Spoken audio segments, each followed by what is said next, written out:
radhiyallahu taala anhu.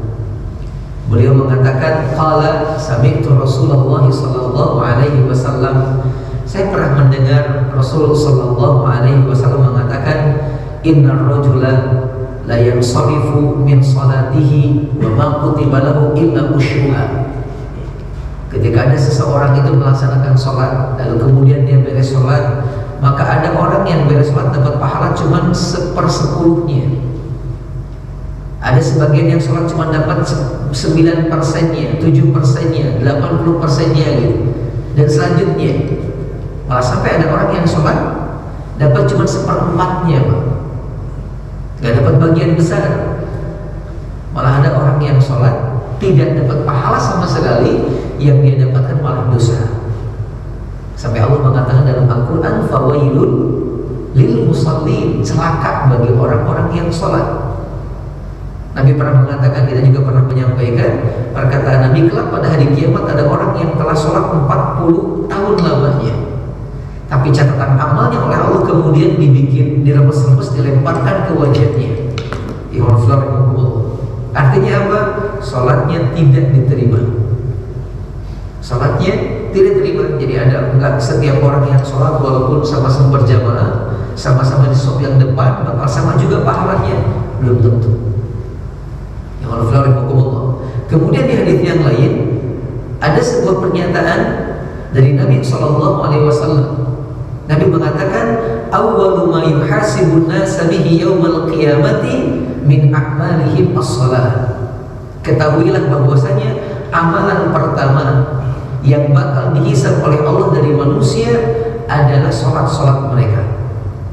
Salat-salat mereka.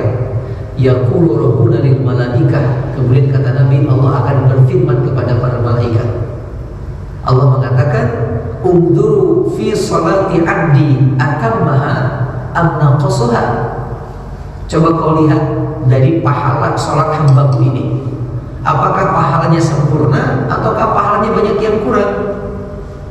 Banyak kekurangannya. Kemudian fa in kanat tamat, fa in kanat tamatan kutibat lahu tamat.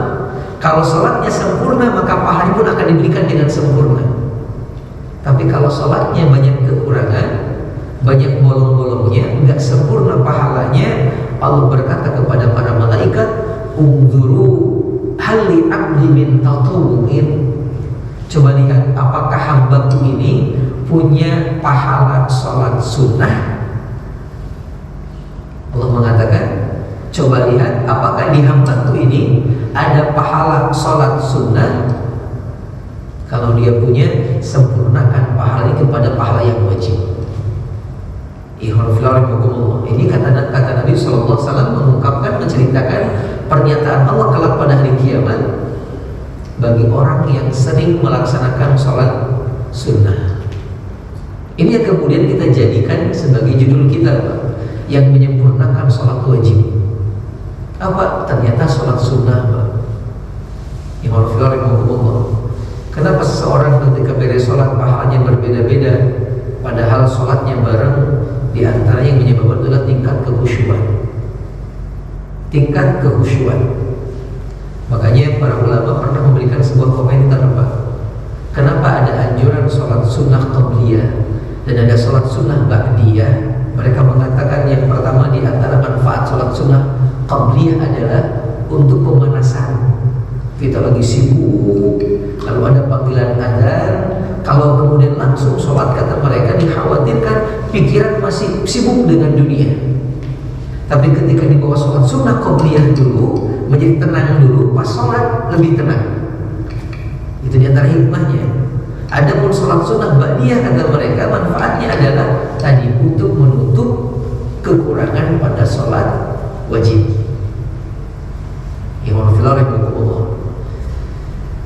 Taib, ini beberapa hal berkenaan dengan sholat sunnah. Definisinya berikut tentang keutamaannya. Selanjutnya kemudian sholat sunnah terbagi-bagi, atau pembagian sholat sunnah, atau sholat tatawwu. Sholat tatawwu menurut para ulama terbagi dua. Ada yang mutlak, ada yang muqayyad. Pembagiannya sholat tatawwu terbagi dua.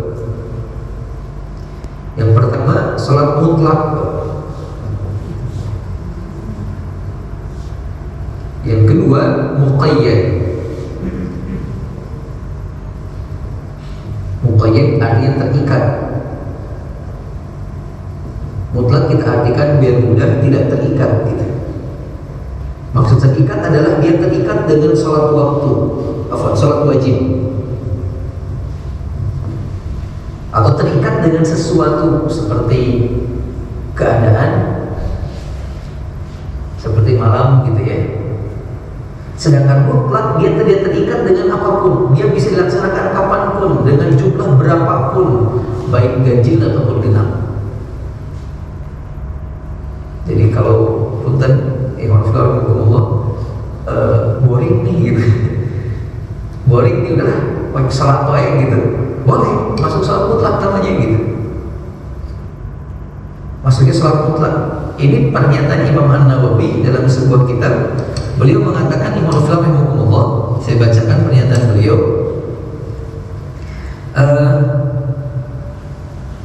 Tatawwu mutlak yang disebut dengan salat sunnah mutlak adalah wa huwa alladzi la sababa lahu, salat yang tidak punya sebab, salat yang enggak ada sebabnya, ujug-ujug salat aja gitu. Wala li adadin raka'atin, tidak ada jumlah rakaatnya, mau 1, mau 2, mau 3. Kemudian walau an yanwi adadan walau an lam yanwihi, baik sebelumnya dia niat untuk dengan jumlah ataupun tidak dengan jumlah. Tiba-tiba sholat, kemudian habis sholat, mau salam aja, salam, selesai gitu. Walaupun dia nggak tahu ini 5 apa 6 ya, 7 apa 8 ya gitu. Ya Alhamdulillah. Berikutnya kemudian banyak kasih ala niat sholat, tapi lebih baik dia tetap pada niatnya. Kemudian beliau dikatakan yang menjadi dalilnya akan perbuatan ini adalah perbuatan seorang sahabat namanya Abu Dzar Al-Ghifari radhiyallahu taala anhu. Kita pernah menyampaikan, masih ingat Abu Dzar apa? Seorang sahabat yang luar biasa. Beliau dulunya seorang begal. Ya, kalau begal itu seorang diri melawan banyak orang, malah orang-orang yang takut. Tapi kemudian hidayah masuk dalam hatinya, beliau pun ke Mekah untuk masuk Islam. Sampai akhirnya masuk Islam. Nah, dikatakan dalam sebuah riwayat bahwasanya hadis riwayat Imam Ahmad, dikatakan bahwasanya annahu shalla adadan katsiran. Abu Dzar pernah melaksanakan sholat dengan jumlah yang sangat banyak rakaatnya.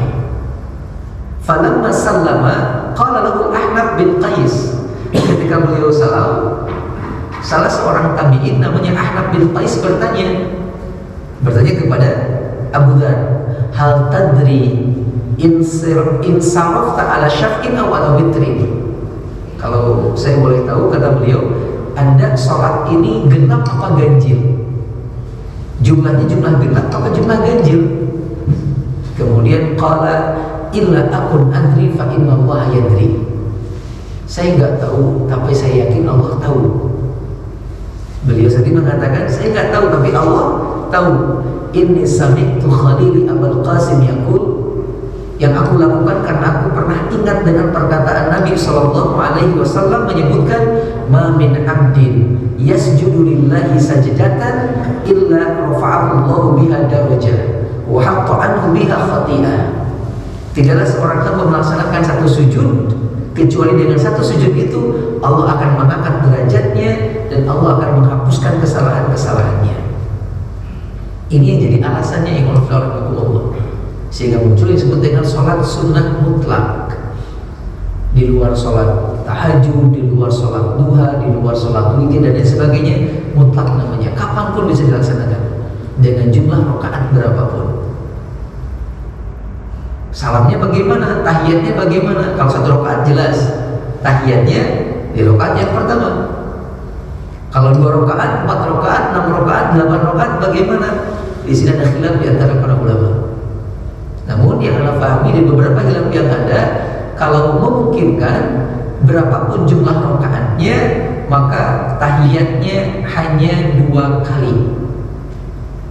Di atas yang 2 rakaat ya Pak ya. Kalau 2 rakaat cuma 1 rakaat cuma 1. Tapi di atas 2 rakaat dari 4, 6 dan selanjutnya itu kalau bisa tidak lebih dari 2 kali tahiyat.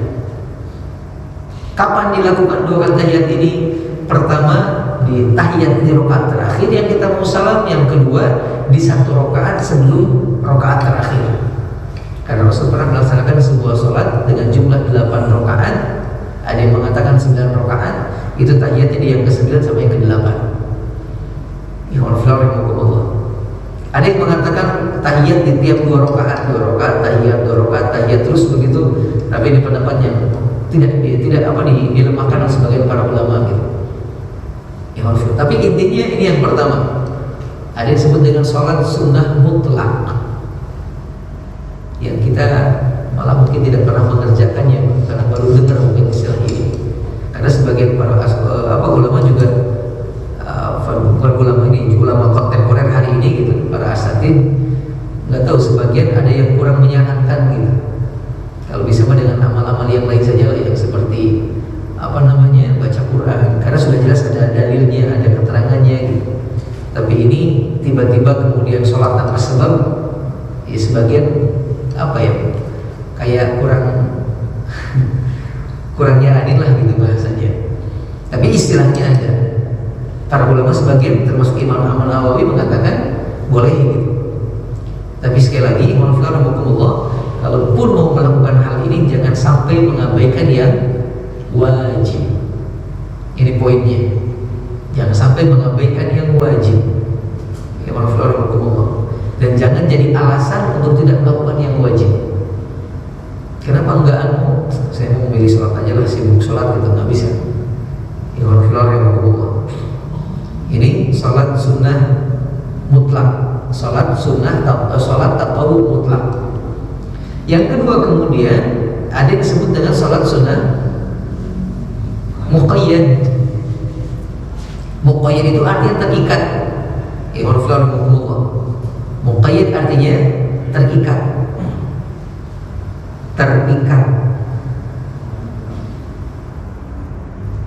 Maksud terikat adalah diantaranya as-salawat allati waradan nassu bi masyru'iyyatiha. Salat-salat yang dikuatkan tentang adanya berdasarkan dalil-dalil. Dan salat ini terbagi dua. Yang pertama adalah ar-rawatib. Yang pertama adalah ar-rawatib.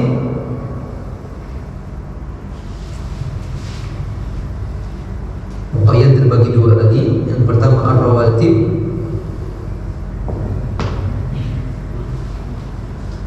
Nanti rawatib terbagi dua lagi. Ada muakkad, ada ghair muakkad.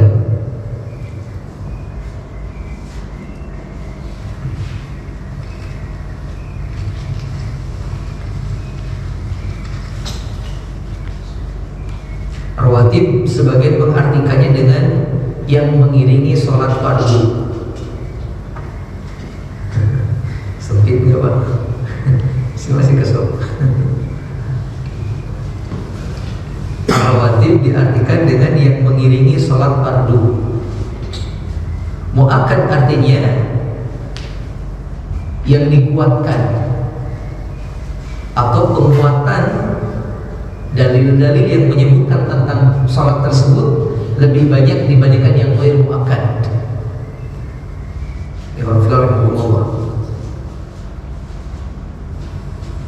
Saya ulangi, rawatib artinya sholat sunnah yang mengiringi sholat fardu yang 5 waktu dalam sehari.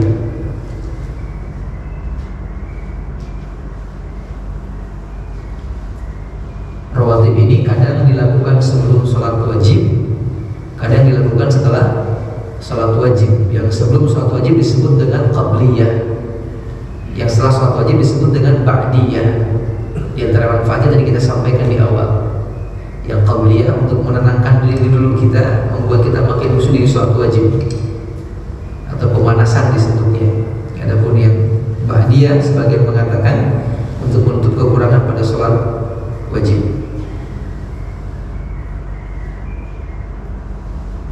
Berikutnya kemudian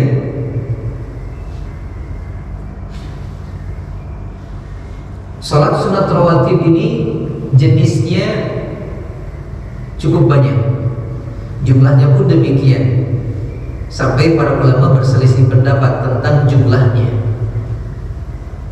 Imam Asy-Syafi'i dan mazhab Imam Hambali menyebutkan bahwasanya jumlah salat sunnah rawatib itu adalah 10 rakaat. 10 rakaat berdasarkan sebuah hadis dari Nabi Shallallahu Alaihi Wasallam yang diungkapkan sama Ibnu Umar. Ibnu Umar ini seorang sahabat dan putra dari sahabat. Beliau mengatakan, hafidtu anin Nabi Sallallahu Alaihi Wasallam asyra rakaatin. Saya hafal dari Nabi Sallallahu Alaihi Wasallam 10 sholat sunnah.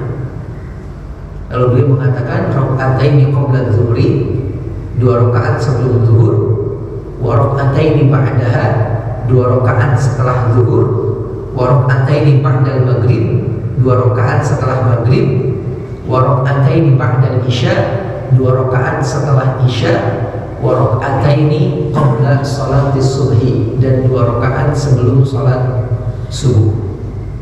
Ini keterangannya.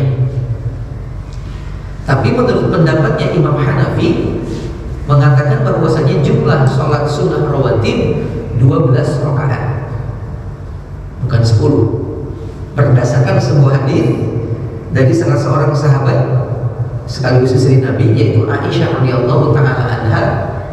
Beliau mengatakan bahwasanya kana Nabi sallallahu alaihi wasallam la yada' arba'an qabla dhuhri. Rasul sallallahu alaihi wasallam tidak pernah meninggalkan 4 rakaat sebelum zuhur. Jadi maksudnya 10 rakaat sama dengan yang sebelumnya, ditambah 2 rakaat lagi sebelum zuhur. Jadi sebelum zuhur 4 rakaat. Di hadis yang lain, Ummu Habibah, istri Nabi juga, pernah mengatakan bahwasanya sami'tu Rasulullah sallallahu alaihi wasallam yaqul, saya pernah mendengar Nabi sallallahu alaihi wasallam bersabda, man shalla itsnatai asyrata rak'atin fi yaumin wa lailah bunya lahu bihinna baitun fil jannati. Barang siapa yang sholat sebanyak 12 rakaat dalam sehari semalam, maka Allah bakal bangunkan dia rumah di surga. Barang siapa yang sholat 12 rakaat dalam sehari semalam, maka dengan itu Allah bakal bangunkan rumah di surga. Kemudian kata Ummu Habibah, setelah mendengar itu, aku tidak pernah meninggalkan 12 rakaat yang dimaksud oleh Nabi Sallallahu Alaihi Wasallam. Tadi penjelasannya Pak, 4 sebelum zuhur, 2 setelahnya, kemudian 2 setelah maghrib, 2 setelah isya, dan 2 sebelum subuh. Berikutnya kemudian, adapun Imam Malik menyebutkan bahwasanya la tahdida li adadi rakaat sunanir rawatib. Mazhab Imam Malik mengatakan tidak ada jumlah yang khusus berkenaan dengan salat sunnah rawatib ini. Ikhwan fillah rahimakumullah, tadi kita katakan salat sunnah rawatib terbagi 2, ada muakkad, ada ghair muakkad. Muakkad artinya ada penguat dalil yang makin menekan dia untuk makin membuat dia diharuskan untuk dilakukan gitu, nggak sampai apa bahasanya. Saya ulangi, muakkad adalah sholat sunnah yang diperkuat oleh dalil tentang anjurannya. Itu mungkin bahasanya. Dalilnya nggak dalil yang umum saja gitu, tapi ada dalil-dalil khusus yang lain yang menguatkan akan perbuatan tersebut. Contoh seperti sholat sunnah sebelum subuh. Sholat sunnah sebelum subuh, ada sebuah hadis mengatakan bahwasanya yang pertama, lam yakunin nabiyyu ala syai'in minan nawafil asyadda minhu ta'ahhudan ala rak'atain fajri. Tidak ada perbuatan sunnah yang Nabi begitu memperhatikan perbuatan itu selain 2 rakaat subuh. Maksudnya 2 rakaat sebelum subuh. Ini hadis pembuatnya, Pak. Tidak ada perkara sunnah yang paling Nabi perhatikan, yang tidak pernah Nabi tinggalkan selain sholat subuh.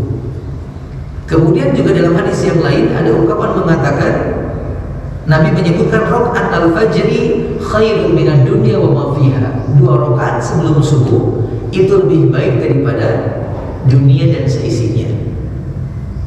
Malah di hadis yang lain dikatakan bahwasanya salat sunat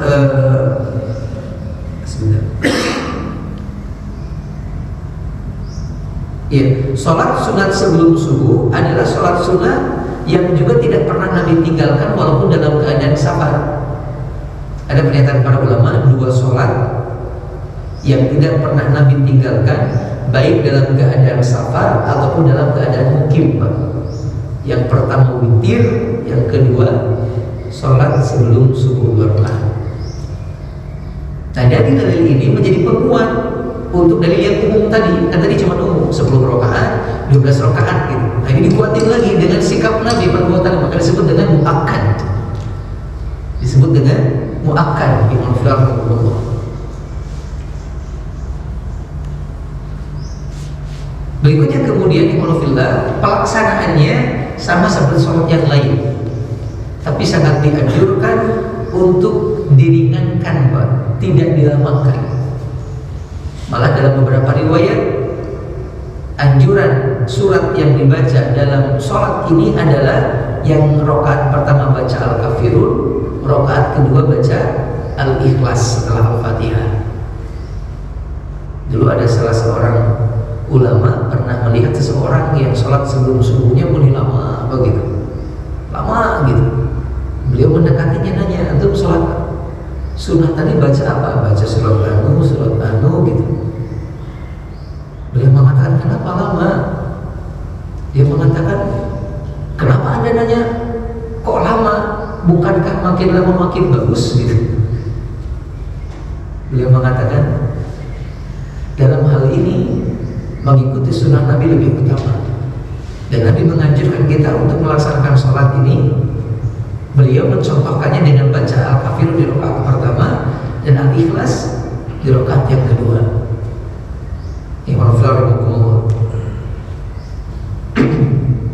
Dalam sebuah riwayat dikatakan bahwasanya Rasul SAW pernah diungkapkan melaksanakan 2 sholat ini khafifataini, dengan 2 rakaat yang sangat ringan.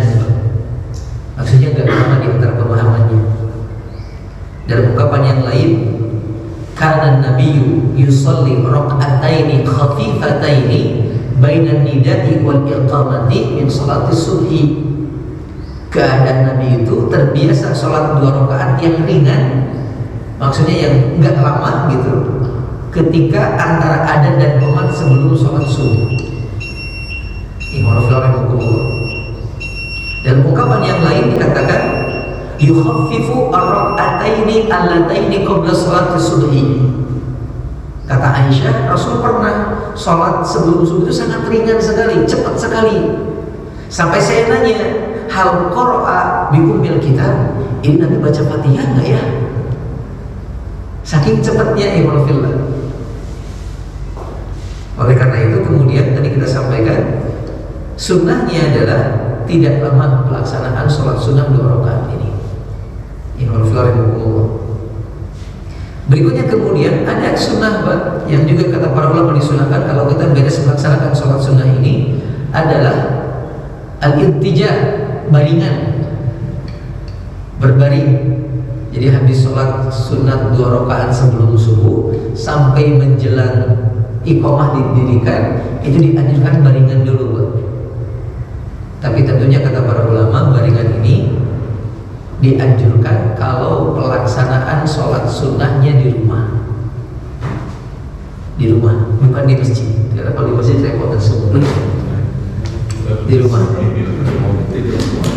Di rumah, kemudian dia bisa memastikan kalau dia tidak akan ketinggalan sholat subuh. Dia bisa mastiin kalau dia tidak akan ketinggalan sholat subuh. Tapi kalau gara-gara itu kemudian subuh tertinggal, ya percuma juga. Dalam sebuah riwayat Aisyah pernah mengatakan, "Kana Rasulullah sallallahu alaihi wasallam idza sakata al-muadzin bil ula min salatil fajr." Keadaan Nabi kalau muadzin sudah beres dari adanya untuk salat subuh, qama faraka'a raka'ataini khafifataini qabla salatil fajr. Beliau kemudian salat 2 rakaat dengan ringan, khafif, yang ringan gitu, sebelum salat subuh. Ba'da an kemudian thumma ittaja'a, habis itu beliau kemudian baringan ala syaqqihil aiman, di lambungnya sebelah kanan yang sudah mau tidur itu, hatta yatihi al-muadzinu lil iqamah, sampai kemudian datang muadzin menginformasikan kepada beliau kalau iqamah akan didirikan. Karena kebetulan juga rumah Nabi kan deketan Pak dengan masjid. Ini ya, jadi diperbolehkan Pak. Malah sebagian mengatakan disunnahkan. Tapi tadi syaratnya tidak di masjid, karena tidak ada satupun keterangan yang menyebutkan Nabi berbuat itu di masjid, tapi di rumah. Yang kedua, dia bisa memastikan kalau dia tidak akan ketinggalan sholat subuh. Ya, cuma di kita jarak adzan dengan umat itu cukup pendek, makanya nggak saya saranin Pak. Kecuali kalau sepakat ditambahin untuk sholat subuh ya, ditambahin, maksudnya jaraknya jangan 5 menit, jangan 10 menit, kalau bisa minimal 15 menit. Kenapa? Pertama, sholat subuh ini merupakan sholat yang paling luar biasa, terutama sholat sunnahnya Imam Fillah. Tadi kita sampaikan pahala yang lebih baik daripada dunia dan seisinya ya. Yang kedua, ini waktu subuh termasuk juga waktu masuk dalam kategori waktu sahur Pak. Masuk dalam kategori waktu sahur. Dan waktu sahur adalah waktu di mana doa-doa itu mustajab. Doa-doa itu mustajab. Dalam sebuah riwayat Nabi pernah mengatakan, tasahharu fa inna fis sahuri barakah. Bersahurlah kalian karena di waktu sahur itu banyak keberkahan. Di antara keberkahannya adalah waktu mustajab. Masih masuk dalam sepertiga akhir malam. Sepertiga akhir malam Pak. Karena matahari belum terbit gitu. Dan sepertiga akhir malam termasuk waktu yang mustajab, seperti hadis yang pernah kita sampaikan. Allah turun setiap sepertiga malam ke langit dunia lalu mencari orang-orang yang berdoa kepadanya untuk dikabulkan permintaannya, untuk diampuni segala dosanya kalau dia beristighfar kepada Allah. Maka memanjangkan waktu adzan dengan qomat ini bisa memberikan peluang kepada orang-orang yang sholat untuk memperbanyak doa di waktu itu. Memperbanyak doa di waktu itu, Allah. Ditambah ada sebuah ungkapan yang menyebutkan bahwasanya sholat subuh kita waktunya itu terlalu cepat. Terlalu cepat sampai Muhammadiyah itu kemudian menambahkan waktu sholat subuh 7 menit dari waktu umum. Banyak yang punya di internet, mungkin pernah baca juga. Itu Muhammadiyah. Yang lain malah sampai 20 menit nambahinnya. Karena ada satu penelitian yang melihat berdasarkan beberapa dalil ini belum masuk waktu subuh. Imam Flores mengumpulkan. Ala kulihal itu sunnah di antara sunnahnya. Berikutnya kemudian Imam Flores mengumpulkan. Saking pentingnya sholat ini, sebagian para ulama membolehkan untuk mengqadha sholat sunnah sebelum subuh, dilaksanakan setelah sholat subuh. Saking pentingnya Pak, saking urgennya. Ditambah ada beberapa riwayat yang menunjukkan tentang hal tersebut. Imam Nawawi rahimahullah, di antaranya ada sebuah riwayat yang menyebutkan bahwasanya sebentar.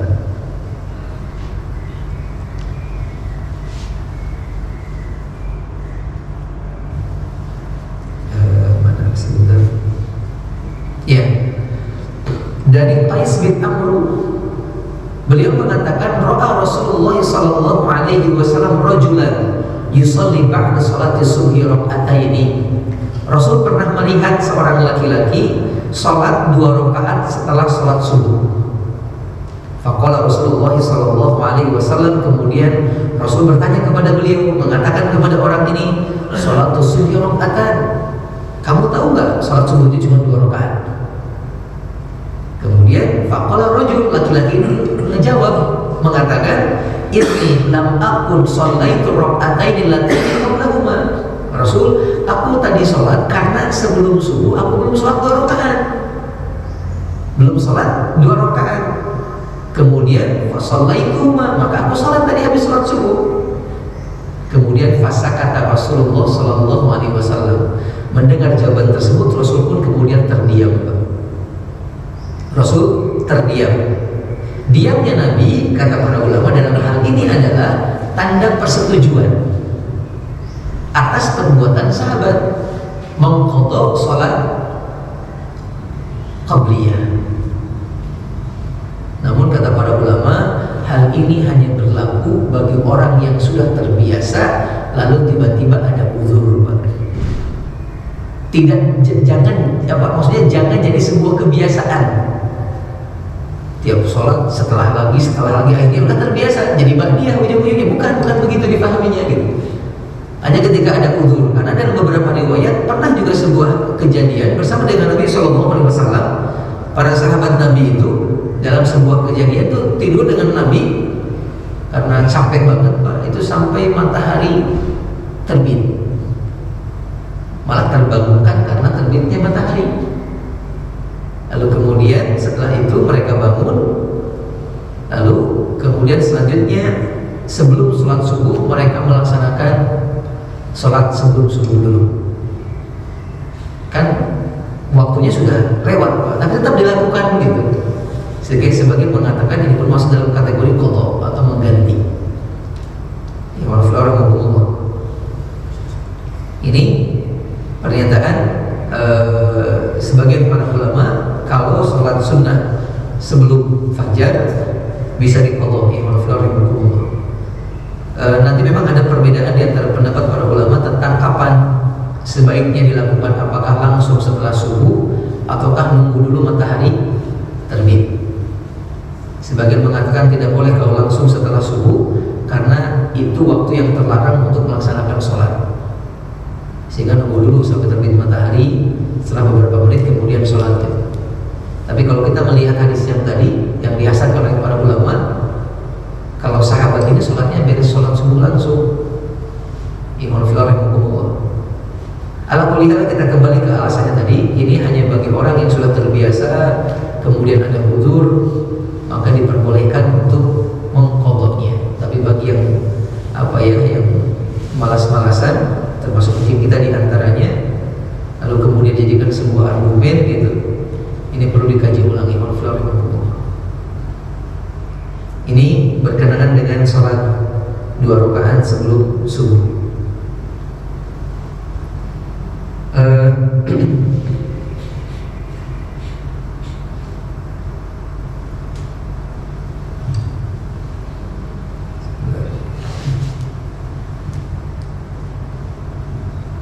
Berikutnya kemudian ikhwanullah, ada sholat sunnah yang menyertai sholat wajib, yaitu sholat sebelum zuhur.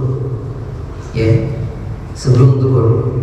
Berkenaan dengan hal ini, dalil-dalil yang menguatkan akan perbuatan sholat sunnah sebelum zuhur ini banyak. Sampai kemudian nanti para ulama menyebutkan sholat sunnah yang menyertai sholat wajib, sholat zuhur, ada 3 cara atau tiga cara, betul. Yang pertama 2 rakaat sebelum subuh, 2 rakaat sebelum zuhur dan 2 rakaat setelah zuhur. Di caranya 2 rakaat sebelum zuhur dan 2 rakaat setelah zuhur. Cara yang kedua 4 rakaat sebelum zuhur, 2 rakaat setelah zuhur. Ini cara yang kedua. Dan cara yang ketiga 4 rakaat setelah zuhur dan 4 rakaat sebelum zuhur. Ini 3 cara melaksanakan sholat sunnah sebelum zuhur. 2 sebelum, 2 setelah, 4 sebelum, 2 setelah, dan 4 sebelum, 4 setelah, dan 3-tiganya ada hadisnya. Dalam sebuah riwayat, Ummu Habibah pernah mengatakan, saya mendengar Nabi Shallallahu Alaihi Wasallam bersabda, Man sholla arba'a raka'atin qabla dhuhri wa arba'an ba'daha haramahullahu 'alan nar. Barang siapa yang sholat 4 rakaat sebelum zuhur dan 4 rakaat setelah zuhur, maka Allah haramkan neraka atasnya. Ini hadis yang 4. Hadisnya insyaallah hadis yang sahih, riwayat Imam Abu Dawud, At-Tirmidzi, dan Imam An-Nasa'i. Malah diungkapkan juga oleh Imam Ahmad dan Imam Ibnu Majah. Adapun cara sholat yang 4 sama 2 tadi, pernyataan Aisyah, Nabi sholat 4 rakaat sebelum zuhur dan 2 rakaat setelahnya. Adapun cara yang pelaksanaan 2 rakaat ini pernyataan Ibnu Umar yang tadi kita sampaikan.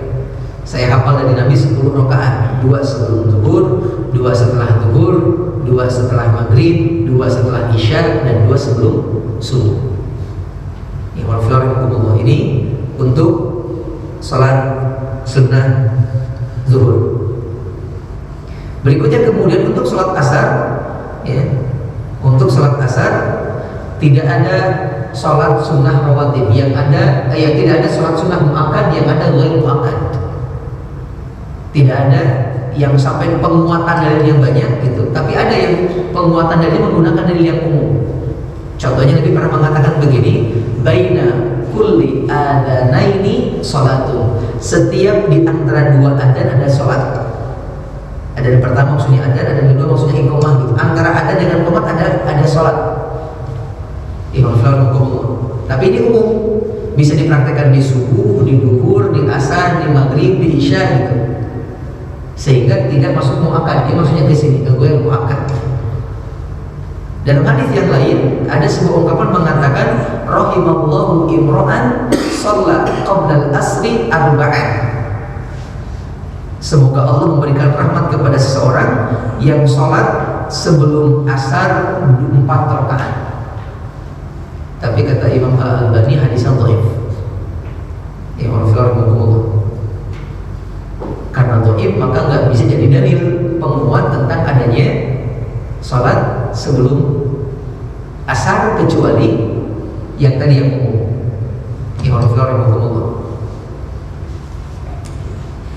Ada memang pernyataan dari Aisyah radhiyallahu taala anha, ya, diriwayatkan oleh Imam Al-Bukhari, yang menyebutkan bahwasanya kata Aisyah, rakaatani lam yakun Rasulullah yad'ahuma sirran wala alaniyah.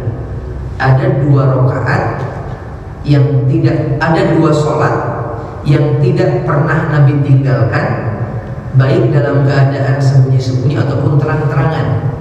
Terus Nabi lakukan. Yang pertama rakaatani qabla sholati subhi, 2 rakaat sebelum subuh, 2 rakaatani ba'dal asri, dan 2 rakaat setelah sholat asar. Dalam hadis yang lain Aisyah mengatakan Nabi tidak pernah meninggalkan 2 rakaat setelah sholat asar ketika bersamaku sama sekali. Kata Aisyah radhiyallahu taala anha. Tapi kemudian dikatakan oleh para ulama dengan mengatakan bahwasanya innama hiya min khasaisuhu. Hal ini adalah termasuk di antara kekhususan buat Nabi sallallahu alaihi wasallam. 2 rakaat sebelum asar, 2 rakaat setelah asar, itu kekhususan buat Nabi. Tidak kemudian jadi sunnah buat kita. Ini pernyataan para ulama, termasuk diantaranya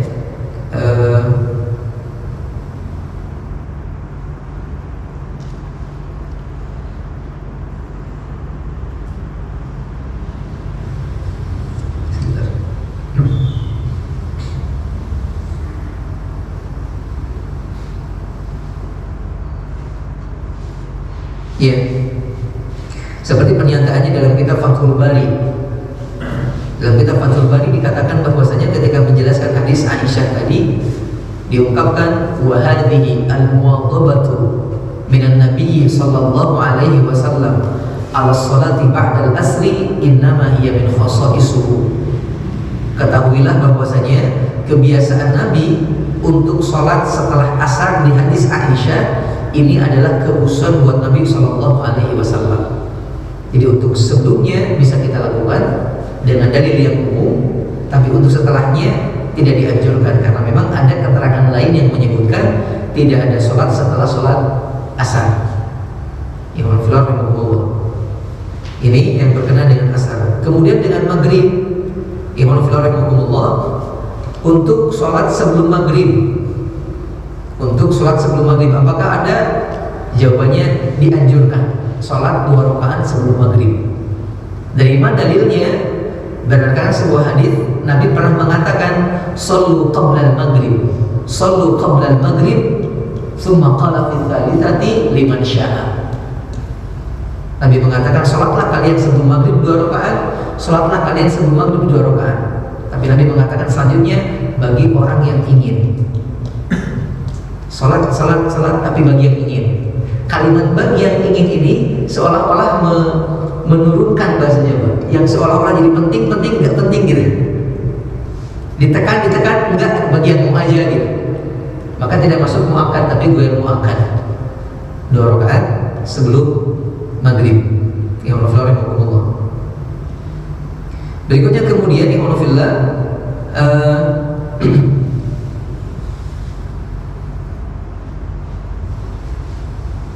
adapun setelahnya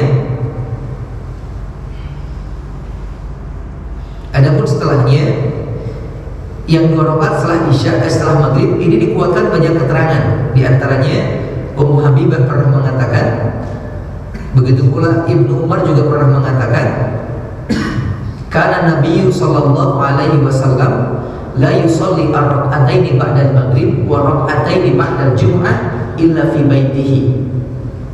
Di antara kebiasaan Nabi adalah tidak melaksanakan sholat 2 rakaat setelah maghrib dan 2 rakaat setelah sholat Jumat kecuali di rumahnya. Artinya nggak pernah Nabi tinggalkan yang Allah. Dalam ungkapan yang lain Nabi juga mengatakan irka'u hataini rak'ataini fi buyutikum.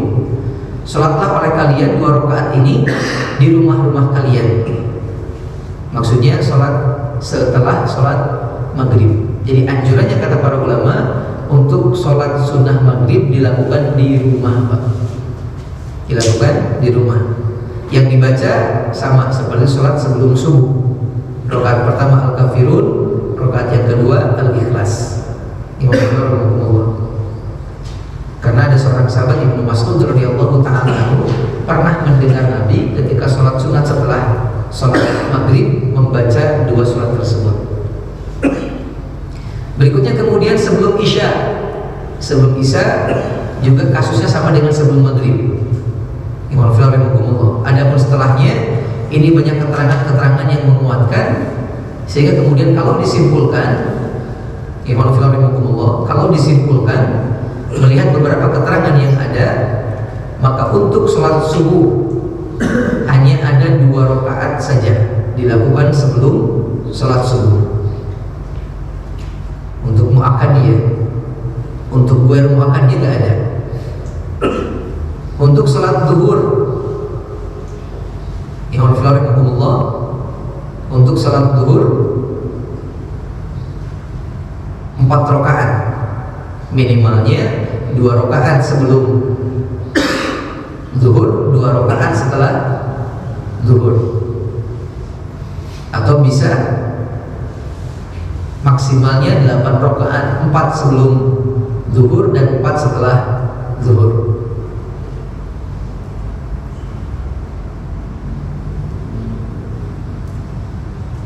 Untuk asar dia tidak memiliki sholat muakkad, tapi dia bisa atau dia memiliki sholat ghair muakkad kalau mau sebelum sholat asar. Untuk maghrib muakkadnya setelah maghrib, ghair muakkadnya sebelum maghrib. Untuk isya muakkadnya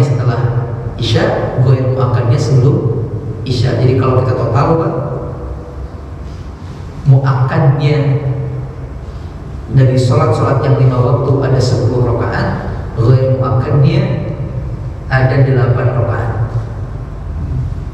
Ya.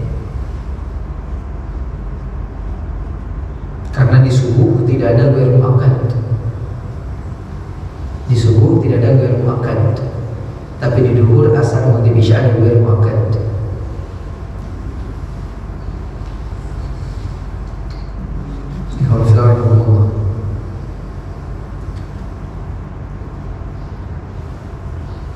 Ini sholat sunat rawatib yang pertama.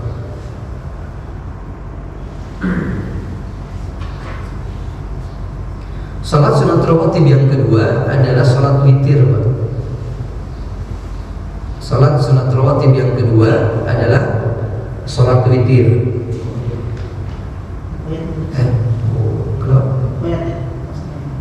Oh iya, muqayyad, betul. Salat sunat muqayyad termasuk salat muqayyad.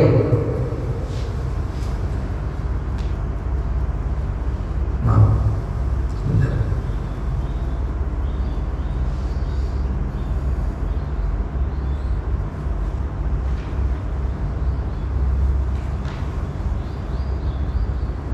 Tadi kita muqayyad ya. Ke atas, ke atas.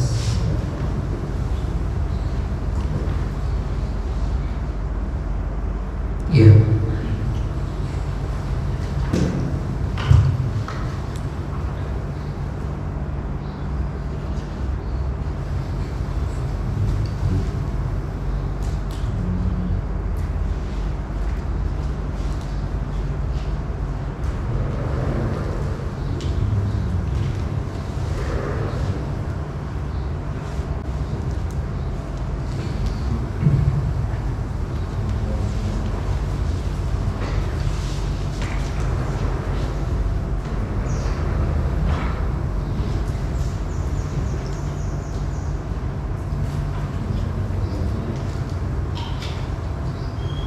Yang ditekankan muakkad, masih muqayyad juga.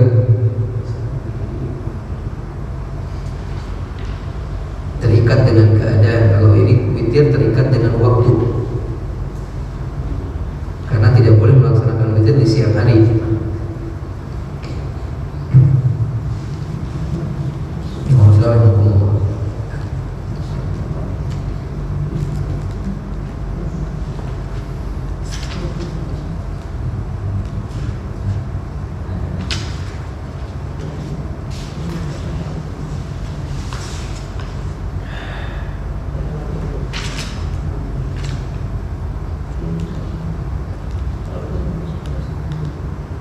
Ya, witir.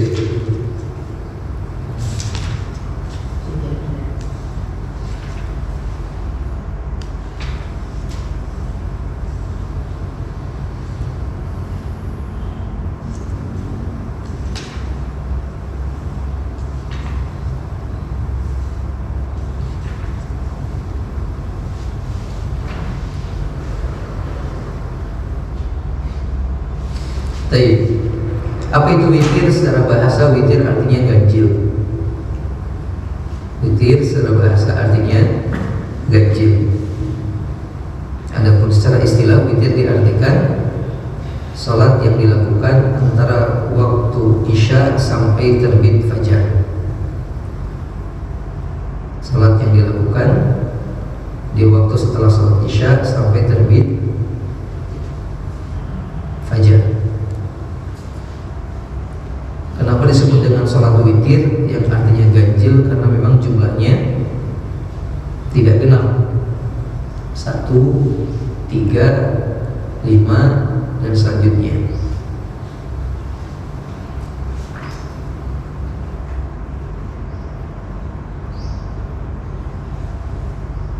Apakah dia termasuk sholat malam? Ada ikhtilaf di antara para ulama. Sebagian mengatakan dia bagian dari sholat malam, sebagian mengatakan dia bukan bagian dari sholat malam. Ya.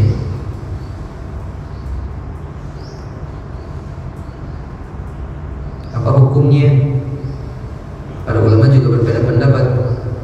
Sebagian mengatakan hukumnya wajib, seperti pendapatnya Imam Abu Hanifah. diungkapkan banyak keterangan. Ada sebuah hadis mengatakan man lam yutir falaisa minna, orang yang enggak witir bukan termasuk golongan kami. Hadis ini riwayat Imam Ahmad, tapi para ulama mendhaifkannya. Ada juga hadis yang mengatakan bahwasanya dalam sebuah hadis Nabi mengatakan autiru qabla an tusbihu, witirlah kalian sebelum datang waktu pagi. Witirlah kalian sebelum datang waktu pagi. Ini dalil digunakan sebagai hadis atau dalil yang mewajibkan sholat wajib, sholat witir, kata para ulama yang mewajibkannya. Pendapat yang kedua mengatakan hukumnya sunnah muakkadah. Hukumnya sunnah muakkadah.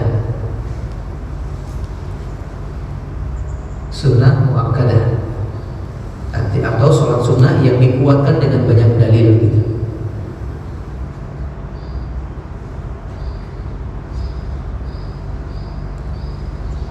Dan ini pendapat yang lebih benar insyaallah.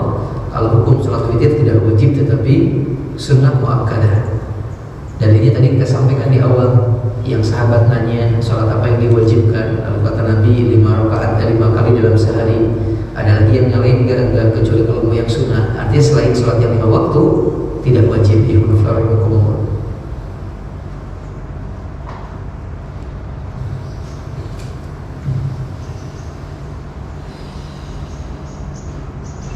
Kapan waktu pelaksanaan sholat ini? Waktu pelaksanaan sholat ini seperti yang disampaikan di definisi adalah dari mulai setelah sholat isya sampai terbit fajar.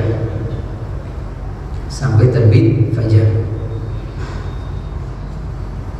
Boleh langsung beres sholat isya Pak, atau nunggu sampai pertengahan malam, atau sepertiga malam, atau di akhir malam, silakan. Cuma sebagian memberikan anjuran agar dilakukan sebagai penutup sholat malam. Sebagai penutup sholat malam. Tapi boleh kemudian juga dilakukan di awal malam, seperti kasusnya sahabat Nabi. Dulu ada seorang sahabat, kalau tidak salah Umar bin Khattab bersama Abu Bakar As-Siddiq radhiyallahu taala anhu. Abu Bakar sama Umar bin Khattab. Karena suatu ketika ditanya oleh Nabi SAW, yang pertama ditanya adalah Abu Bakar kalau tidak salah, tentang kapan kamu melaksanakan sholat witir. Beliau mengatakan setelah tidur. Adapun Abu Bakar mengatakan setelah isya atau sebelum tidur. Dan Nabi membenarkan kedua-duanya. Nabi mengatakan kalau kamu orang yang berhati-hati kepada Abu Bakar, sedangkan kamu orang yang kuat untuk bisa bangun di sebelum subuh. Hanya saja bagi orang-orang yang telah melaksanakan witir sebelum tidur, lalu kemudian dia bangun malam untuk tahajud, tidak boleh mengulangi witirnya lagi atau menambahkan witirnya. Karena Nabi mengatakan la witrani fi lailatin, tidak ada 2 witir dalam satu malam. Ya Allah.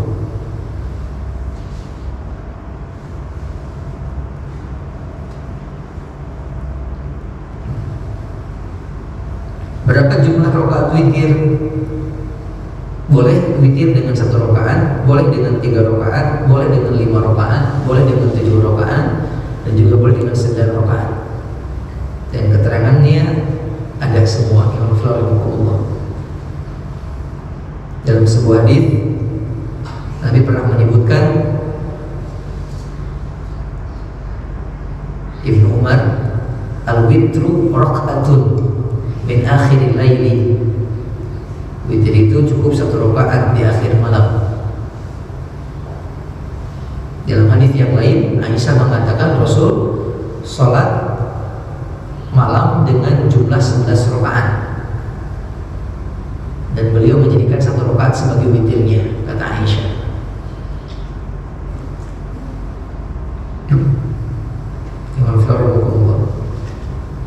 Berikutnya kemudian witir buat dengan 3 rakaat. Witir buat dengan 3 rakaat. Ini di antara keterangannya adalah ketika Aisyah radhiyallahu taala anha menyebutkan tentang bacaan yang dibaca oleh Nabi ketika witir. Yang rakaat pertama Sabihis, rakaat kedua Al-Kafirun, rakaat ketiga Al-Ikhlas.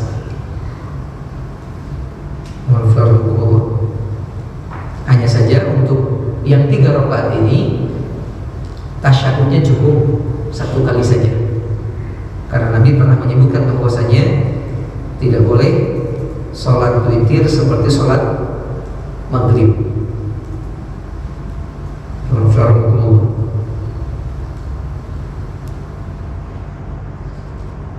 Nabi mengatakan wala tusyabbihu bi sholatil maghrib, dan jangan kalian menyerupai pelaksanaan sholat witir kalian seperti sholat maghrib. Maksudnya tahiyatnya 2 kali gitu.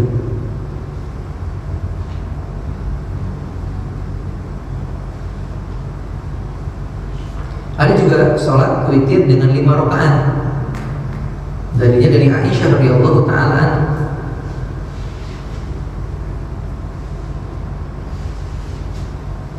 Beliau mengatakan kana Nabi sallallahu alaihi wasallam yusolli minal laili 13 rakaatin. Rasul pernah melaksanakan sholat malam sejumlah 13 rakaat. Sholat malam 13 rakaat. Yutiru min dzalika bi khamsin la yajlisu illa fi akhiriha. Dan beliau witir dari 13 itu dengan 5 rakaatnya. Dan beliau tidak duduk kecuali di akhir yang 5 rakaat. Maksudnya tidak tasyahud kecuali di rakaat yang kelima gitu. Ini dalilnya untuk 5 rakaat.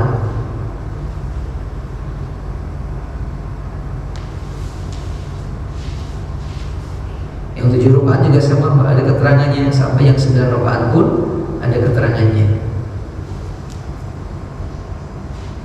Intinya Imam Florentino dengan hitungan ganjil. Berikutnya kemudian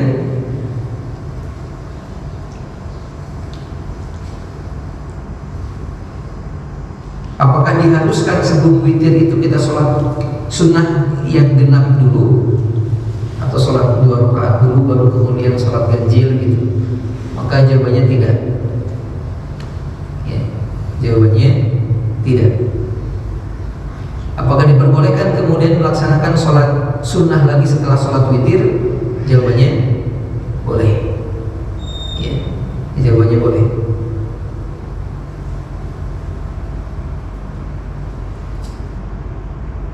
Ini untuk witir.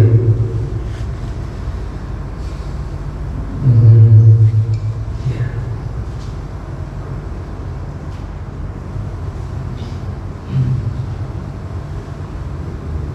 Ya, lumayan banget. Tapi sampai witir dulu, ada yang mau didiskusikan? Ya. Nanti yang untuk zuhur ya, berada 44, 52 atau 42. Itu yang paling banyak dikerjakan masuk yang mana dari 3 macam itu. Itu yang utama. Yang kedua, kalau 4 rakaat itu 22 atau bisa langsung 4. Yang pertama, dari 3 cara sholat sunnah yang menyertai zuhur, mana yang paling banyak sering dilakukan Nabi? 3-tiganya Nabi lakukan, Pak. Anas pribadi belum menemukan secara khusus Nabi paling sering yang mana. Karena 3 riwayat ini katakan oleh 3 sahabat yang berbeda. Ini kata Ibnu Umar 10, kata Aisyah 12, kata Ummu Habibah 4. Jadi beda-beda orangnya gitu. Jadi kita bisa melakukan ketiga-tiganya. Imam Florentino itu jawaban Nabi yang pertama. Allah yang paling sering yang mana Allah belum menemukan keterangannya. Kemudian berikutnya apa tadi itu? Yang 4 korbannya. Oh, yang 4-nya apakah 4 rakaat langsung ataukah 2-2? Ada 2 pendapat dalam hal ini. Ada yang mengatakan 4 dengan 1 kali salam. Namun ada hadis yang menyebutkan bahwasanya bukan hadis ya Pak, lebih ke pendapat para ulama. Salat sunat yang paling utama adalah 2 rakaat, 2 rakaat. Sholat sunnah yang paling utama adalah 2 rakaat 2 rakaat. Maka begitu pula dalam pelaksanaan 4 rakaat sebelum zuhur atau 4 rakaat setelah zuhur. Sebentar, hadisnya di mana ya?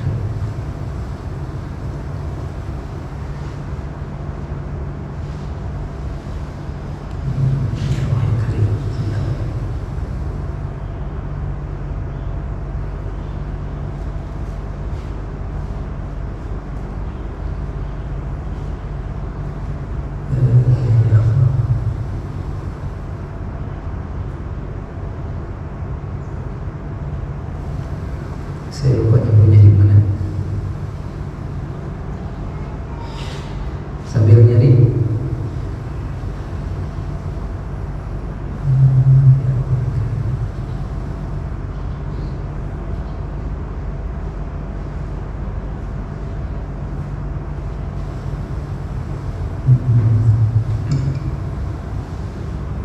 Ini.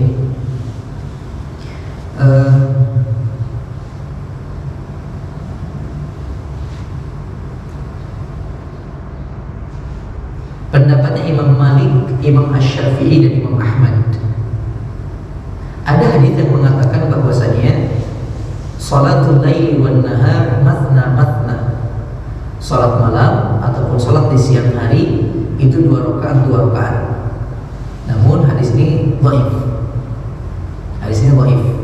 Karena yang sahih adalah tidak ada penyebutan siang.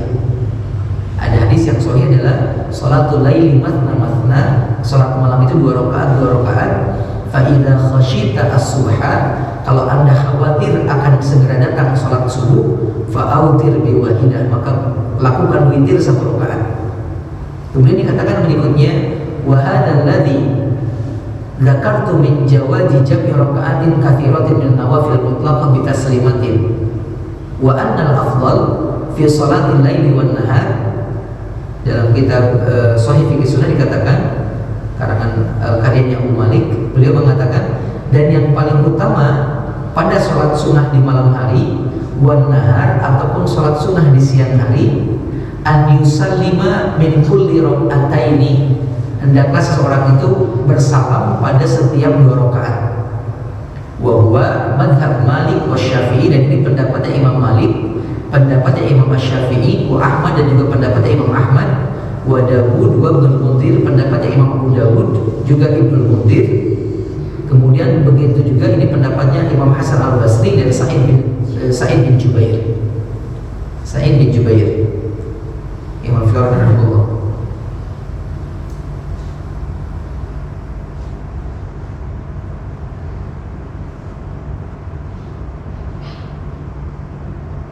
Itu barangkali jawabannya. Cuman boleh kalau perlu melakukan 4 rakaat langsung. Wallahu a'lam bishawab.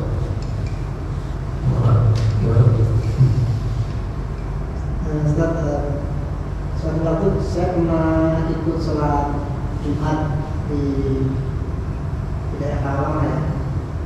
Jadi setelah sholat Jumat itu kemudian melakukan sholat sunnah, nggak tahu tapi sholatnya apa gitu. Itu berjamaah Ustaz. Di suatu waktu berikutnya saya ikut lagi, ada lagi Ustaz. Di tempat yang sama. Tempat yang sama. Oh iya. Apakah ada Keterangannya dhaif itu. Sebagian mengatakan 2 rakaat itu sebagai pengganti sholat zuhur. Ya, tetapi yang Anda tahu tidak demikian. Yang Anda tahu tidak demikian, tidak ada anjuran untuk melaksanakan 2 rakaat setelah Jumat selain sholat setelah Jumat. Paham nggak Pak? Kan kalau dilakukan secara berjamaah ini sholat ada kewajiban Pak, ada penekanan. Sedangkan yang setelah Jumat itu hukumnya sunnah, nggak berjamaah juga nggak apa-apa gitu. Ya. Anda juga pernah menemukan kasus yang sama di perkampungan, tapi biasanya khutbahnya pakai bahasa Arab. Kemudian habis sholat Jumat lalu bangun lagi, imam takbir lagi, makmum ikutan takbir, sholat lagi 2 rakaat. Kalau nggak salah alasannya mengganti 2 rakaat zuhur. Allah alam bisawab, tapi yang anda tahu tidak ada keterangan yang sahih berkenaan dengan ini. Yang sahih ya Pak ya, yang anda tahu. Kalau bahasa di pembahasan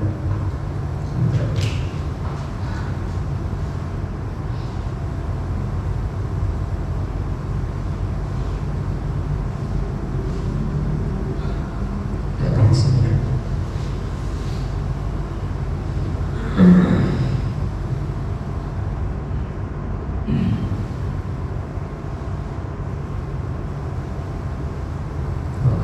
Ketinggalan. Nanti kita cari insya Allah untuk memperkuatnya, kita coba cari bukan dalil, kita cari penjelasan para ulama nanti di pertemuan berikutnya insya Allah. Tapi yang anda ketahui tidak ada dalil yang sahih berkenaan dengan sholat sunnah setelah Jumat 2 rakaat berjamaah, apalagi dianggap sebagai pengganti sholat zuhur selain sholat sunnah setelah Jumat. Allah SWT. Ketika sholat kita sering tiba-tiba teringat sesuatu. Kemudian gimana? Terus gimana tipsnya biar lebih fokusnya? Masalah itu bersama. Kalau sampai para ulama itu ada yang mengatakan kalau kamu lupa akan sesuatu maka sholatlah. Ada ulama yang bilang begitu. Kalau antum lupa sesuatu gitu sholatlah. Ada yang memahaminya maksudnya minta tolong agar Allah mengingatkannya kembali dalam sholat antum, berdoa gitu. Tapi dia mengartikan memang ketika sholat tiba-tiba suka ingat hal-hal yang lupa gitu. Itu memang sebuah hal yang luar biasa. Dalam sebuah hadis Nabi juga pernah menyebutkan bahwasanya yang namanya syaitan itu ketika adzan berkumandang maka dia langsung lari terbirit-birit mendengar atau lari sampai dia tidak mendengar adzan. Dan makanya ketika adzan beres, ketika adzan beres dia balik lagi. Begitu pula ketika mendengar iqamah dia lari juga terbirit-birit. Dan ketika beres iqamah dia kembali lagi mengganggu manusia. Maka ketika takbir musuhnya luar biasa, beres takbir gitu. Semuanya muncul. Maka dalam hal ini Allah yang bisa dilakukan adalah ada dalam sebuah hadis itu namanya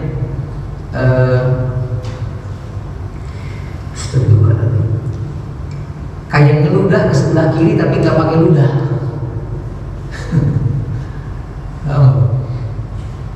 Seperti meludah ke sebelah kiri tapi nggak pakai air ludah. Apa namanya? Astagfirullahaladzim. Ada istilahnya itu. Bukan khonnas. Bukan bersiul.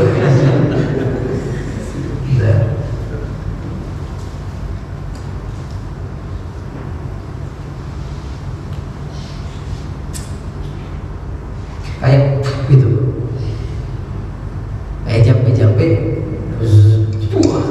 tapi nggak pakai ludah. Ya Allah. Karena pikiran-pikiran seperti itu juga termasuk gangguan asyaitan. Dalam sebuah riwayat Nabi pernah mengatakan begini.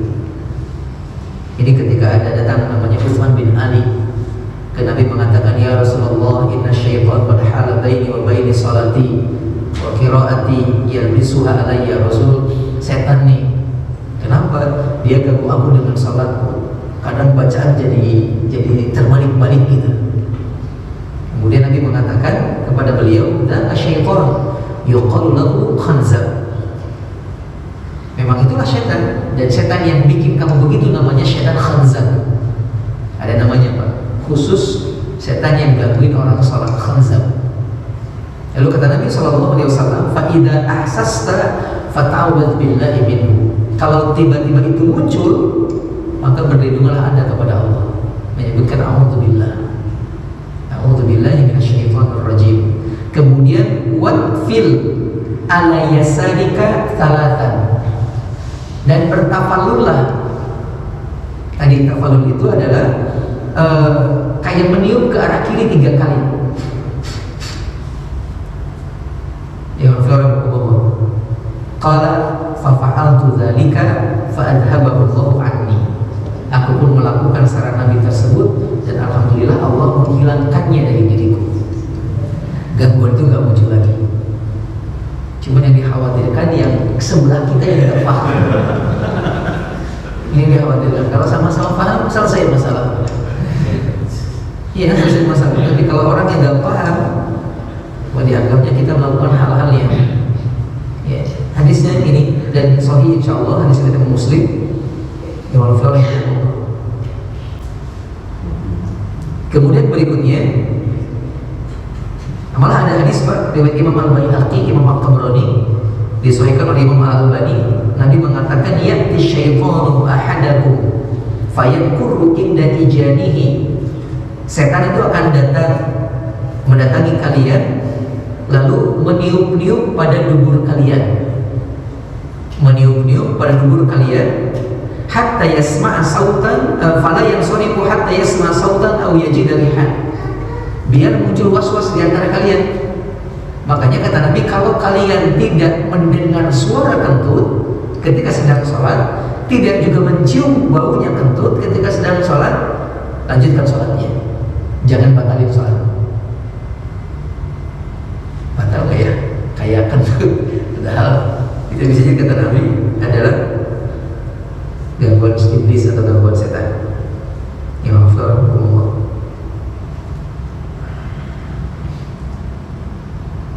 Ya, itu yang anda tahu Imam Al-Albani. Jadi ketika muncul was-was seperti itu atau seperti gangguan-gangguan yang lain, maka segera bertawud kepada Allah, mengucapkan a'udzubillahi minasyaitonir rajim. Lalu setelah itu, kalau memungkinkan maka bertafal. Jadi tadi kayak meniup atau kayak ngeludah tapi nggak pakai ludah aja. 3 kali ke arah kiri, ya, ke arah kiri.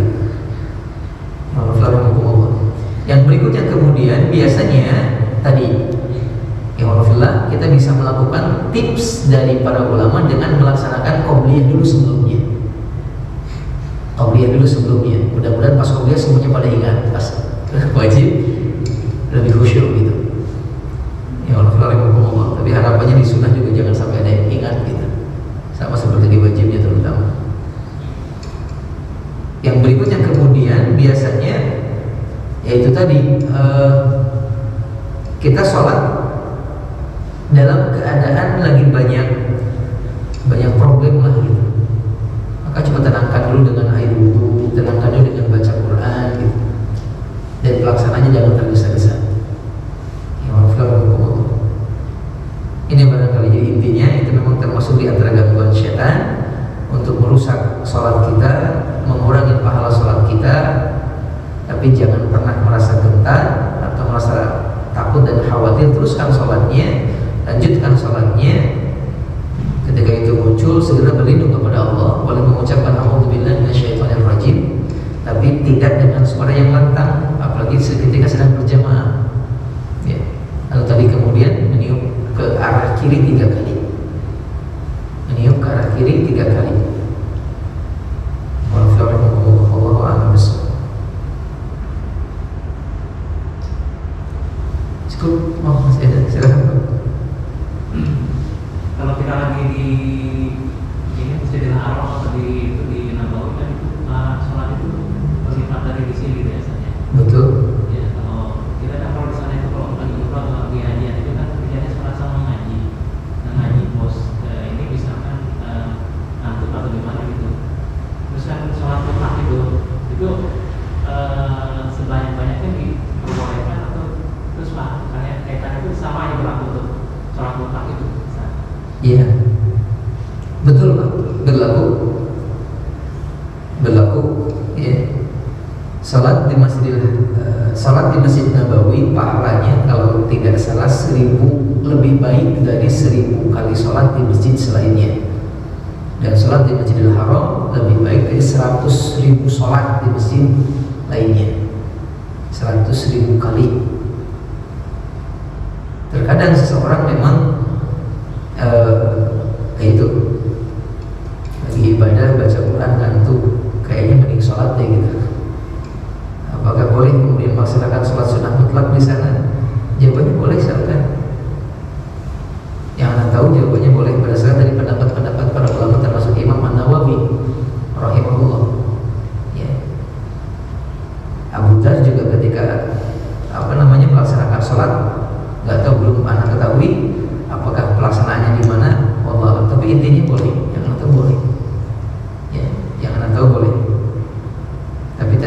bisa jangan sampai mengabaikan yang wajib. Jangan sampai mengabaikan yang wajib. Tetap yang wajib itu yang lebih utama. Dan juga nanti pelaksanaannya di beberapa tempat kadang sholat ini tidak dikenal, Pak. Tidak tidak, malah dianggap sebagai suatu yang perkara buruk gitu. Kok sholat lagi, sholat naon gitu. Maka kalau kemudian sholat ini kita lakukan bisa menimbulkan fitnah, tolong nanti dihindari fitnahnya. Ya, ada seperti beberapa ormas di Indonesia yang Anda tahu itu tidak mensyariatkan sholat sunnah mutlak ini. Jadi sholat yang disunahkan hanya yang ada dalilnya aja gitu. Sedangkan yang nggak ada dalilnya ya nggak usah. Dan Nabi nggak ada dalil khusus terkait yang mutlak ini. Yang ada dalil itu berkenaan dengan Nabi kalau terkena masalah sholat itu memang ada dalil yang kemudian disebut dengan sholat. Ada yang mengatakan istikharah, ada yang mengatakan sholat hajat gitu.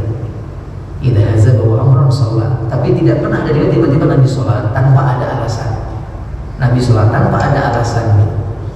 Nabi sholat nggak ada gitu. Kalau itu termasuk Anas sendiri juga menemukan keterangannya apa?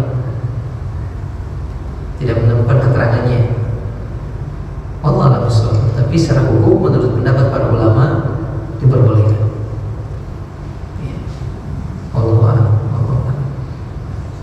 Berteman juga dengan mutlak itu, sholat mutlak itu kan tidak terikat waktu. Betul. Itu termasuk yang waktu-waktu dilarang sholat sunnah itu ya, pada subuh sama pada asar. Iya. Bisa boleh. Betul. Tetapi sebagian mengatakan tetap ya untuk yang waktu terlarang dihindari. Karena dalilnya di umum, Pak. Kalau yang dilarang pada subuh itu kan Iya. sampai subuh ya. Betul. Yang Kalau yang pada asar itu sampai maghrib. Sampai maghrib. Jadi ada 3 waktu terlarang untuk sholat. 3 waktu terlarang untuk sholat. 3 ini adalah gabungan dari 5. Yang pertama adalah semenjak terbit setelah selesai sholat subuh sampai terbit matahari, sampai sedikit maju mataharinya, Pak. Jadi nggak sampai terbit banget. Jadi udah terbit baru boleh sholat, nggak, tetap nunggu dulu sebentar baru boleh sholat. Paham nggak, Pak? Ini yang pertama. Yang kedua, waktu matahari tepat di atas kepala sampai tergelincir, nggak boleh sholat. Apa tandanya? Tandanya adalah kita tidak memiliki bayang-bayang. Ketika berdiri di luar, matahari di atas, kita nggak punya bayang-bayang, itu tandanya kita tidak boleh sholat.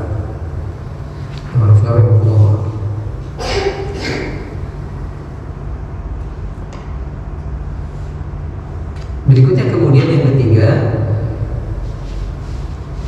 adalah setelah sholat asar sampai maghrib.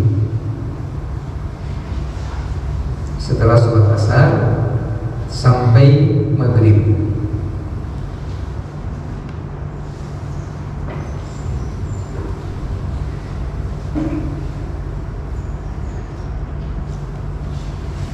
Setelah sholat asar sampai maghrib. Bentar, di sini ada ya.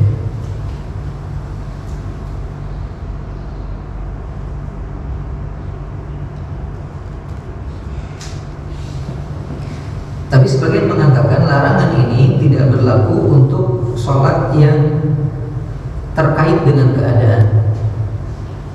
Seperti contohnya sholat jenazah. Sholat jenazah boleh dilakukan setelah asar ataupun setelah sholat subuh agar segera kemudian dikebumikan. Malah sebagian mengatakan sholat tahiyatul masjid tidak terikat dengan larangan ini. Karena ada orang yang datang pas mau sholat zuhur beberapa menit, maka dia bisa sholat tahiyatul masjid karena terikat dengan tempat gitu. Karena hadisnya jelas, kata Nabi, jangan masuk ketika masuk salah seorang kalian ke dalam masjid maka jangan duduk sampai dia sholat 2 rakaat. Ya Allah. Jadi antaranya. Jadi untuk yang mutlak yang memahami ya, ketika ada waktu terlarang tetap dianjurkan tidak melaksanakan sholat.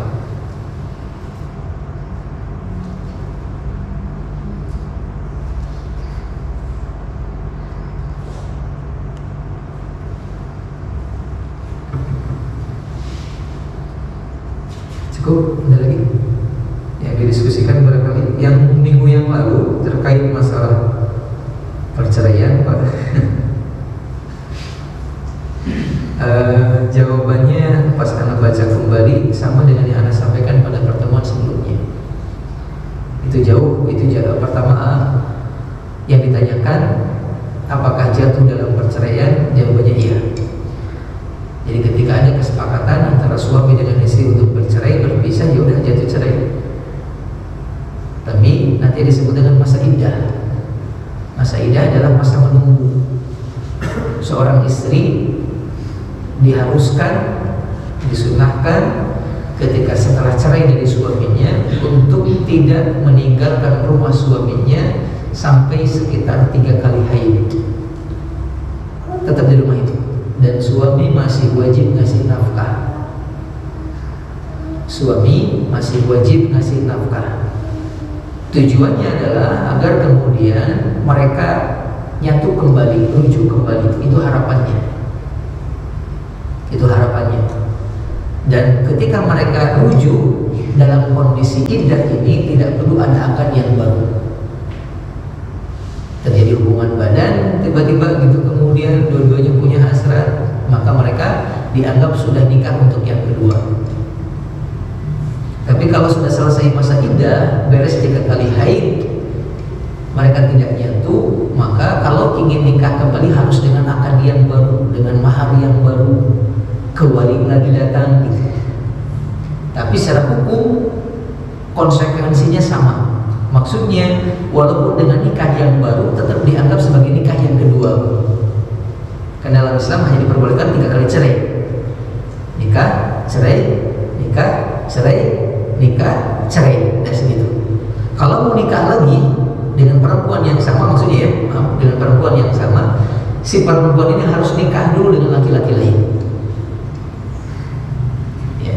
Jadi walaupun di nikah yang kedua akan yang baru, karena setelah 2 tahun nikah lagi gitu, dan si perempuan dan nikah lagi sama laki-laki lain, tetap dianggap sebagai nikah yang kedua. Dia cuma punya 1 pernikahan lagi seadanya tadi perceraian. Kenapa demikian?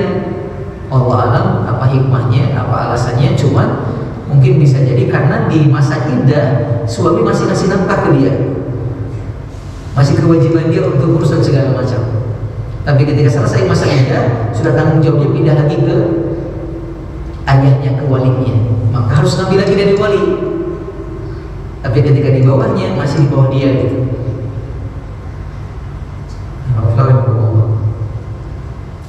Ini yang anak coba baca beberapa saat yang lalu, dan anak menemukan jatuh cerai kalau sudah 3 kali maka tidak boleh menikah lagi dengan perempuan tersebut sampai si perempuan menikah dulu dengan laki-laki lain. Dengan laki-laki lain. Taubatnya itu, taubatnya ya itu, udah jangan nikah dulu sampai dia menikah dengan laki-laki lain. Jadi taubatnya bukan malah menikahi dia. Saya ingin bertobat, ingin berhenti, udah tidak akan melakukan lagi, udah saya siap untuk nikah lagi. Enggak, itu bukan cara taubat yang benar. Karena kalau itu jatuh ke dalam perkara yang haram. Wallahu a'lam bishawab. Wallahu a'lam bishawab. Apa Ustaz? Berarti yang ternyata setelah kita cek kemarin itu dia sudah melewati masa iddah Ustaz. Dia jatuh dalam keharaman Ustaz ya. Itu keharaman Pak. Kalau udah jatuh masa iddah, jatuh kepada perkara yang haram itu. Harus banyak-banyak bertobat, istighfar kepada Allah. Idahnya 3 kali haid. Ya. Ini yang kemudian kita sampaikan di awal itu, atau pernah kita sampaikan hadis ini banyak para pemuda yang menikah tanpa punya ilmu tentang pernikahan, sehingga banyak pelanggaran dalam hukum. Semuanya menikah karena kebanyakannya berdasarkan cinta atau berdasarkan ya suka sama suka, sudah sama-sama siap gitu. Padahal nggak cukup itu gitu, imanofillah. Tidak cukup itu, harus dibarengi dengan ilmu. Dan masalahnya lagi, kadang orang tua itu tidak mengajarkan terkait hal-hal ini. Makanya sangat bagus ketika di beberapa KUA itu kalau mau ada yang daftar nikah diajarin dulu, Pak. Suka ada ya, katanya diundang dulu, ada pengajaran tentang pernikahan segala macam gitu. Walaupun tidak banyak, tapi umum. Ini masih terbilang bagus, luar biasa. Tapi ada orang yang nggak datang, yang penting nggak datang walaupun diundang gitu. Ini sebuah kesalahan ya. Padahal penting.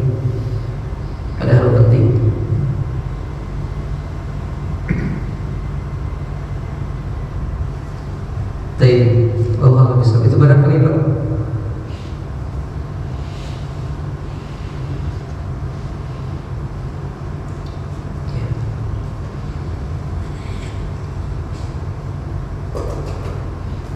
Cukup insyaallah ya.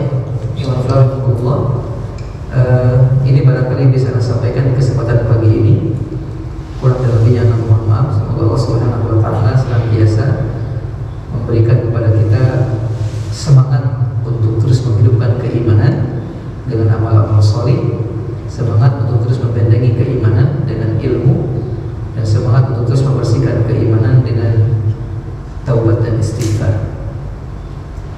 Pembahasan kita berkenaan dengan sholat rawatib atau sholat tatawwu baru 2, itu berkenaan dengan sholat muakkad dan juga muakkad, berkenaan dengan sholat sunnah yang menyertai sholat wajib, dan berkenaan dengan sholat witir. Nanti ada sholat sunnah yang lain Pak, yang sepertinya masih butuh waktu yang cukup lama ini ya. Tapi insya Allah mudah-mudahan perlahan-lahan kita akan coba bahas, kita kaji, dan kalau memungkinkan kita akan banyakkan diskusi. Kalau ada yang kalau bisa jawab kita akan jawab, tapi kalau tidak kita akan terus PR-kan, kita cari mana pendapat atau mana dalil yang menunjukkan terkait perbuatan tersebut. Wallahu a'lam bishawab. Innallaha wa malaikatahu yusholluna 'alan nabi ya ayyuhalladzina amanu shallu 'alaihi wa sallimu taslima. Allahumma shalli wa sallim wa barik wa an'im wa zid 'ala nabiyyina Muhammadin wa 'ala alihi wa ashabihi wa man tabi'ahum bi ihsanin ila yaumiddin. Rabbana atina fid dunya hasanah wa fil akhirati hasanah wa qina adzabannar. Subhanakallahumma wa bihamdika asyhadu an la ilaha illa anta astaghfiruka wa atubu ilaik. Walhamdulillah. Wassalamualaikum